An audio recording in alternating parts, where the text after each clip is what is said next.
మీరు కూడా టాటూ వేయించుకుందాం అనుకుంటున్నారా? అయితే ఈ వీడియో మీకోసమే. ఎస్పెషల్లీ మీ గర్ల్ ఫ్రెండ్ బాయ్ ఫ్రెండ్ పేర్లు వేయించుకుంటే మాత్రం ఖచ్చితంగా ఈ వీడియోని చూడండి. సో ఐఎమ్ డాక్టర్ ప్రత్యూష, మీ కన్సల్టెంట్ డర్మటాలజిస్ట్. ఫస్ట్ టాటూ వేయించేసుకుంటారు, కానీ రిమూవల్ గురించి మీరు ఎవరు మాట్లాడరు. ఇవాళ రిమూవల్ గురించి కొన్ని మిత్స్ అండ్ ఫ్యాక్ట్స్ చెప్తాం. ఏంటంటే టాటూ వేయించుకున్నంత ఈజీగా రిమూవల్ అయితే జరగదండి. దానికి ఒక అడ్వాన్స్డ్ పికో లేజర్ వాడతాము.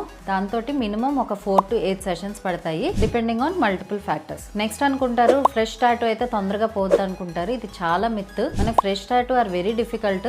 మొన్న ఒక అమ్మాయి వచ్చింది, జస్ట్ నిన్న వేయించుకుంది, వాళ్ళ పేరెంట్స్ ఇవాళ పట్టుకుని వచ్చేసారు. అలా అస్సలు ఎప్పుడు చేయము. మినిమం 6 weeks వెయిట్ చేస్తాము. అండ్ ఎస్పెషల్లీ ఓల్డర్ టాటూస్ ఒక 5-10 years అయిన తర్వాత అవి రిమూవ్ చేయడం ఇంకా చాలా ఈజీగా ఉంటుంది when compare to fresh tattoos. Next pain ఉంటుందా? పెయిన్ మినిమల్ గా ఉంటుంది. అందుకని ఏంటంటే ఫస్ట్ అనస్థీషియా క్రీమ్ పెట్టి ఒక 40 minutes వెయిట్ చేసిన తర్వాత లేజర్ సెషన్ స్టార్ట్ చేస్తాము, సో దట్ పెయిన్ మినిమల్ గా ఉంటుంది. అండ్ 6 to 8 సెషన్స్ కి అయితే మీరు ప్రిపేర్ అయిపోయి రావాలి. And professional tattoo non professional tattoo బట్టి కూడా, అంటే ఇంక్ కలర్ బట్టి కూడా మనకు మ్యాటర్ ఉంటుంది. Especially yellow, red colour inks వేయించుకుంటే మాత్రం అవి చాలా కష్టం రిమూవ్ చేయడం. Non professional tattoos, simpler tattoos are very easy to remove. So మీరు ఎప్పుడు కూడా టాటూ వేయించుకునే ముందు ఇవన్నీ ఆలోచించి ఆ తర్వాత వేయించుకోండి. మీరు ఆల్రెడీ టాటూ వేయించేసుకున్నారంటే అస్సలు బాధపడాల్సిన అవసరమే లేదు. We have a perfect solution for you. మా దగ్గర అడ్వాన్స్డ్ పికో లేజర్ ఉంది and will definitely be able to help you. Thank you.